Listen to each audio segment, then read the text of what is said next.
અંકલેશ્વરના વાહન ચાલકો માટે રાહતના સમાચાર છે। દિલ્હીથી મુંબઈને જોડતો એક્સપ્રેસ પર national highway authority of India દ્વારા અંકલેશ્વરના પૂનગામ નજીક એન્ટ્રી અને એક્ઝિટની સત્તાવાર જાહેરાત કરી 8 લેન દિલ્હી મુંબઈ એક્સપ્રેસ વેના આડેના અંતરાયો જેમ દૂર થઈ રહ્યા છે તેમ કામમાં પ્રગતિ આવી રહી છે। આ પ્રોજેક્ટના 1380 કિલોમીટરમાંથી 413 કિલોમીટરનો ભાગ ગુજરાતમાં છે, જેમાં ભરૂચમાં પેકેજ 4 હેઠળ 13 કિલોમીટરના હિસ્સામાં અંકલેશ્વરના પૂનગામ નજીક ખેડૂતોના પ્રશ્નોના કારણે એક્સપ્રેસ હાઈવેની કામગીરી અટકી પડી હતી।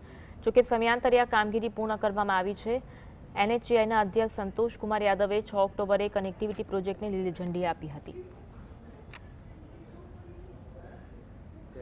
એક્ઝિટ અને એન્ટ્રી આપવાને કારણે અનેક લોકોને ફાયદો થવાનો છે।